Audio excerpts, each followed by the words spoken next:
నమస్తే. ప్రస్తుతం మనతో పాటు ప్రముఖ ఆధ్యాత్మికవేత్త ఆస్ట్రాలజర్ రవిశంకర్ శర్మ గారు ఉన్నారు. గురువుగారితో మాట్లాడేద్దాం. నమస్కారం గురు. నమస్తే అండి. గురుగారు, మే నెలలో రాహువు కేతువు 2 గ్రహ మార్పులు కూడా జరగబోతున్నాయి. ఇది ఎప్పటి నుంచి ఎప్పటి వరకు ఉంటుంది గ్రహ సంచారం? ఓవరాల్గా సింహరాశి వారు ఎలాంటి జాగ్రత్తలు తీసుకోవాలి గురుగారు? ఈ యొక్క గ్రహ మార్పు అనేది మే 18వ తారీఖున జరుగుతున్నది. రాహుకేతుల యొక్క మార్పు అంటే ఇది 1.5 సంవత్సరం పాటు ఉండేటువంటి గ్రహ మార్పు.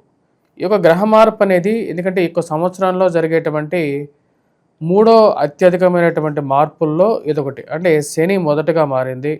సింహరాశి వారికి వచ్చేటప్పటికి అష్టమ శని ప్రభావం అనేది స్టార్ట్ అయింది. అష్టమ శని ప్రభావ రీత్యా ఎలా ఉంటుంది అంటే వచ్చేటప్పటికి ఆల్రెడీ చెప్పడం జరిగింది. దానివల్ల కొన్ని ఆరోగ్యపరంగాను, ప్రయాణ సంబంధితమైన విషయాల్లోనూ, మరియు అదేవిధంగా ధన సంబంధితమైన విషయాల్లోనూ కొన్ని కష్టాలు కలిగించేటువంటి శనిగ్రహం అది. శని అష్టమంలో సంచారం జరుగుతున్నది.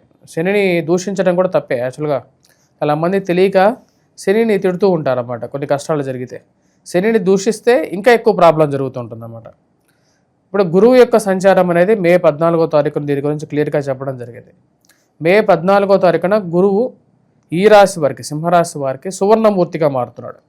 లాభస్థానంలో సింహరాశి వారికి సువర్ణమూర్తిగా మారినటువంటి గురువు యోగకారకమైనటువంటి ఫలితాలని, ధన సంబంధితమైన విషయాల్లో అనుకూలతని, మంచి స్నేహితుల్ని, బంధువుల్ని, వారి యొక్క సహాయాన్ని మరియు వివాహ ప్రయత్నాల్లో అనుకూలతని కూడా ఇవ్వగలుగుతాడు. ఇప్పుడు మే 18వ తారీఖున యొక్క మార్పు ఏదైతే జరుగుతున్నదో ఇది వచ్చేటప్పటికి సప్తమంలోకి వచ్చేటప్పటికి రాహుగ్రహ సంచారం జరుగుతున్నది. అదేవిధంగా జన్మరాశిలోకి కేతుగ్రహ సంచారం జరుగుతున్నది. దీని యొక్క ప్రభావం అనేది రాశి వారి మీద కొంచెం వ్యతిరేకంగానే ఉంటుంది. ముఖ్యంగా సప్తమంలోకి జరిగేటువంటి రాహుగ్రహ సంచారం అనేది వైవాహిక జీవితంలో కలతలను సృష్టించే విధంగా ఉంటుంది కాబట్టి జాగ్రత్త తీసుకోవాలి.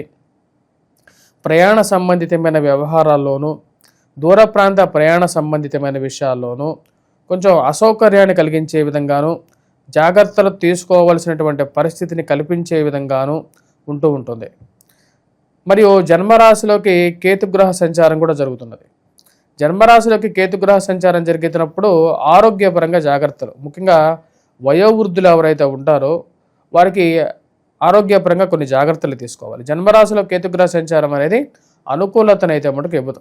కాకపోతే ఇక్కడ ఏంటంటే మనం గుర్తుపెట్టుకోవాల్సింది 3 గ్రహాలు పాపస్థానంలో ఉన్నాయి. రాహువు, కేతువు మరియు అదేవిధంగా శని పాపగ్రహాలు. 3 గ్రహాలు పాపస్థానంలో ఉన్న గురువు కొంచెం అనుకూలమైనటువంటి స్థితిలో ఉన్నాడు. ఇక గురువు యొక్క స్థితి కొంచెం అనుకూలతగా ఉండటం వల్ల ఈ రాశి వారికి ఏంటంటే కొన్ని లాభాలు, కొన్ని నష్టాలు అనేది మిళితంగా ఉండే విధంగా ఉంటుంది. ఇప్పుడు ముఖ్యంగా చెప్పాలంటే సంతానం గురించి అనుకూలత అనేది కొంచెం అనుకూలంగా ఉంటుంది ఒక సంవత్సరం. ఎందుకంటే గురువు యొక్క స్థితి అనుకూలంగా ఉండటం.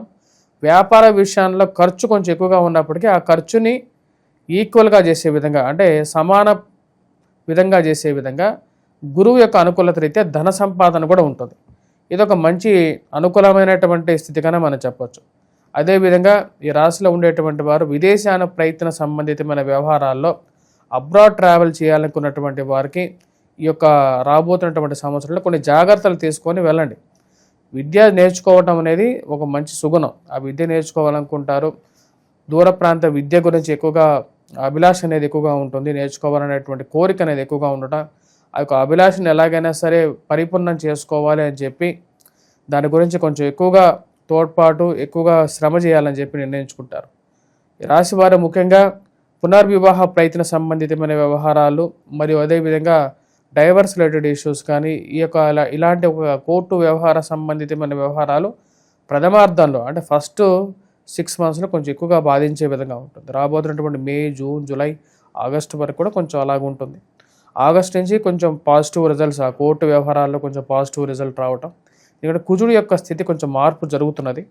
మొదటి 3 monthsలో అయితే కొంచెం ప్రభావం ఎక్కువగా ఉంటుంది.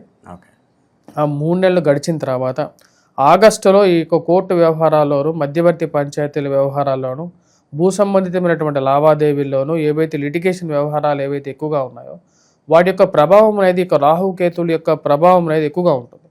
ఈ విషయాన్ని 1-2 సార్లు గమనించాలి. తీసుకోవాల్సినటువంటి నిర్ణయాలను పరిపూర్ణంగా జాగ్రత్తగా పడిచి తీసుకోవడం అనేది ముఖ్యమైనటువంటి వ్యవహారంగా చెప్పొచ్చు. ఇక నిరుద్యోగుల పరిస్థితి గురుగారు, వాళ్ళు కూడా ఎంత టైం వేచి చూడాల్సిన అవసరం ఉందంటారు? నిరుద్యోగులు ముఖ్యంగా వచ్చేటప్పటికి అష్టమ శని ప్రభావ రీత్యా మార్పు చేర్పులు చేసుకోవాలనుకున్నప్పుడు, అంటే ఉద్యోగపరంగా మార్పు చేర్పులు చేసుకోవాలనుకున్నప్పుడు కొంచెం జాగ్రత్తతో తీసుకొని మారాలి. గురువు యొక్క అనుకూలత రీత్యా ధనం వస్తుంది. అంటే ప్రమోషన్స్లో కొంచెం డబ్బు ఫైనాన్షియల్గా ఫ్లో అనేది ఉంటుంది. ఫ్లో ఉన్నప్పటికీ కూడా దానికి తగినటువంటి ఖర్చు, ఆరోగ్యపరంగా కొన్ని చిక్కులు, కుటుంబంలో ఐక్యత ఏర్పరచుకోవడానికి ఎక్కువగా ప్రయత్నం చేయటం, అంటే కుటుంబంలో అందరినీ కలుపుకుపోవడం, అదేవిధంగా కుటుంబంలో ఐక్యత. కుటుంబం అంటే ఎవరు? భార్య, భర్త, పిల్లలు, అత్త, మామ, వీళ్ళందరూ. ఇంకోటి ఏంటంటే ముఖ్యంగా స్త్రీలు, ఈ యొక్క రాశిలో ఉన్నటువంటి స్త్రీలకి అత్త మామ యొక్క అత్త మామ యొక్క బంధువులు, వాళ్ళ తరపు బంధువులు, మరియు అదేవిధంగా అబ్బాయికి కూడా వారి తరపు బంధువులు, అంటే స్త్రీ తరపు బంధువులు కొంచెం ప్రభావం అనేది ఎక్కువగా ఉంటుంది. వేధింపులు కొంచెం ఎక్కువగా ఉంటాయి. మరియు అదేవిధంగా ఫోన్ చేసేసి ఎక్కడో ఉంటారు, ఫోన్ చేస్తారు, ఒక 10 నిమిషాలు మాట్లాడతారు, మనసుని చిన్నాభిన్నం చేసేటువంటి వారు, మనసును గాయపరిచేటువంటి వారు ఈ రోజులు ఎక్కువైంది. అలాంటి వాళ్ళు ఎక్కువగా ఈ సంవత్సరం వీరిని ఎక్కువగా ప్రభావం చేసే వాళ్ళు ఉంటారు. వాళ్ళు ఎక్కడ ఉంటారో దూరంగా ఉంటారు, వాళ్ళ పని మనం వదలరు. వీళ్ళని వదలకుండా వెంటబడి ఒక 2 నిమిషాలు మెసేజ్లు పెట్టడం, ఎక్కడ దూషించడం, ఫోన్ చేయటం, కష్టపెట్టడం, ఇలాంటి వాళ్ళు ఎక్కువ ఉంటారు. ఇలాంటి వాళ్ళ ప్రభావం అనేది కొన్నిసార్లు జీవితం మీద కష్టాన్ని కలిగించే విధంగా ఉంటుంది. అత్తమామల పోడు ఎక్కువ ఉంటుంది. ఈ రాశి వారు ఆ విషయాన్ని గమనించాలి, కొంచెం జాగ్రత్తలు తీసుకోండి. అలాంటి వారి నుంచి కొంచెం దూరంగా ఉండటమే జాగ్రత్త. మరియు అదేవిధంగా ఆర్థికమైనటువంటి ఇన్వెస్ట్మెంట్స్, ఏవైతే పెద్ద పెద్ద ఇన్వెస్ట్మెంట్, కొత్తగా బిజినెస్లు ఆరంభించాలని చెప్పి చేయాలనుకున్నటువంటి ఇన్వెస్ట్మెంట్స్ గురించి 1-2 సార్లు ఆలోచించి ముందుకు వెళ్తే మంచిది ఈ రాశివారు. గురుగారు, ఈ సంవత్సరంన్నర పాటు వీళ్ళు కామన్గా చేసుకోవాల్సిన రెమెడీ ఏంటి? రాహుకేతు అనుకూలత కోసం ఎలాంటి రెమెడీస్ చేసుకోవాలి వీళ్ళు? ఈ రాశివారు ముఖ్యంగా వచ్చేటప్పటికి రాహుకేతు యొక్క అనుకూలత కోసం సింపుల్ రెమెడీస్ చేసుకోండి. మీ అంతటా మీరే చేసుకునేటువంటి రెమెడీస్ చేసుకోండి ఎప్పుడైనా సరే, అవే మీకు అనుకూలంగా ఉంటుంది. ఈ రాశిలో ఉండేటువంటి వారు ముఖ్యంగా బుధవారం పూట దుర్గా అష్టోత్తరం చదువుకోవాలి. దుర్గా అష్టోత్తరం చదువుకోవటం, మరియు అదేవిధంగా ఎర్రటి వస్త్రాన్ని ధరించడం, కుంకుమ బొట్టు పెట్టుకోండి. వాటితో పాటు దుర్గా అమ్మవారిని ఎక్కువగా పూజించండి. వాటితో పాటు ఎర్రటి బట్ట, అంటే రెడ్ కలర్ డ్రెస్ వేసుకోండి బుధవారం పూట. లేకుండా ఉంటే ఇంటి గుమ్మం వైపు, ఇంటి గుమ్మానికి అంటే అమ్మవారికి బుధవారం పూట పూజ చేసి, లేకుండా ఉంటే నవరాత్రులు, ఇప్పుడు ఆల్రెడీ మనకు చైత్ర నవరాత్రులు అయిపోయాయి కాబట్టి రాబోయేది ఆశ్వీజ మాసంలో నవరాత్రులు వస్తాయి. ఆశ్వీజ మాసంలో నవరాత్రులకి అమ్మవారిని ప్రతిష్ఠించే పూజ చేసే వాటి అలవాటు ఉన్నటువంటి వారు ఎవరైతే ఉంటారో ఎర్రటి బట్టని పెట్టి అమ్మవారిని దాని మీద పెట్టి ఆ విగ్రహాన్ని పూజ చేసిన తర్వాత ఆ యొక్క విగ్రహానికి కింద ఉన్నటువంటి ఆ బట్ట, ఎర్రటి బట్ట ఏదైతే ఉంటుందో ఆ బట్టని, అంటే ఆ యొక్క వస్త్రాన్ని ఇంటి ముందు కట్టండి, గుమ్మం వైపు ముందు కట్టండి. అది కొంచెం యోగ్యతని ఇవ్వగలుగుతుంది. రాహు యొక్క ప్రభావం అనేది కొంచెం తగ్గుతుంది. అదేవిధంగా కేతు పిల్లల యొక్క ఆరోగ్యంలో కొంచెం అనుకూలత కోసం, మరి మీ యొక్క ఆరోగ్యంలో అనుకూలత కోసం ముఖ్యంగా వినాయకుడిని ఎక్కువగా పూజించండి. వినాయకుడు అధిపతి. ఓకే, ఉలవల్ని ఒక చేతిలో వచ్చే గుప్పెడ ఉలవలు తీసుకోండి. ఉదయం లేచి ఒక గుప్పెడ ఉలవలు మీ చేతిలో ఎండబడితే అన్ని ఉలవలు తీసుకొని మిద్దెపైకి వెళ్ళేసేసి అక్కడ పక్షులు ఏవైతే ఉంటాయో ఆ పక్షులకి అక్కడ దానంగా అక్కడ పెట్టేసేసి రండి.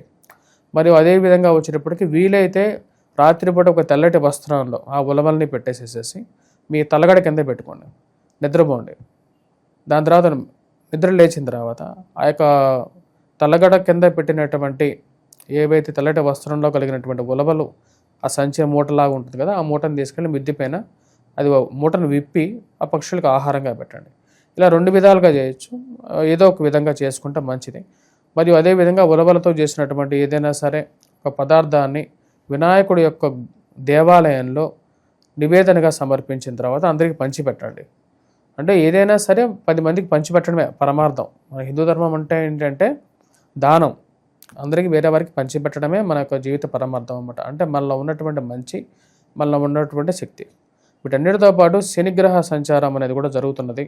శని అంత సానుకూలమైనటువంటి స్థితిలో లేడు. వెంకటేశ్వర స్వామి దేవాలయ దర్శనం చేసుకోండి. లేని పక్షంలో ఒక 2 కేజీలు 3 కేజీలు ఇనుముని ఎక్కడ దేవాలయం కడుతున్నట్లయితే మీ దగ్గర శక్తి కొలదు, ఎంతైతే ఉంటే అంత, 1 కేజీ ఇనుమో 2 కేజీలు ఇనుమో, లేకపోతే మీ ఇంటి దగ్గర మీ ఇంట్లో ఉన్నటువంటి పనికిరాని ఇనుమో ఆ దేవాలయానికి దానం చేయండి. లేని పక్షంలో నూనె ఏదైతే ఉంటుందో ఆ నూనెని ఒక నూనెతో అక్కడ ఏదైనా ప్రసాదాలు వండుతుంటే 1 డబ్బా నూనె ఎంతో కొంత, 1 కేజీ నూనె ఎంతో కొంత దానం ఇవ్వండి.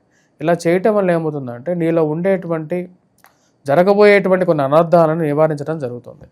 ఓవరాల్గా ఈ రాహుకేతు గ్రహ సంచారం ఓవరాల్ 1.5 పీరియడ్ కూడా వీళ్ళకి ఎలా ఉంటుంది, ఎలాంటి జాగ్రత్తలు తీసుకోవాలి చాలా బాగా వివరించారు గురుగారు. ధన్యవాదాలు.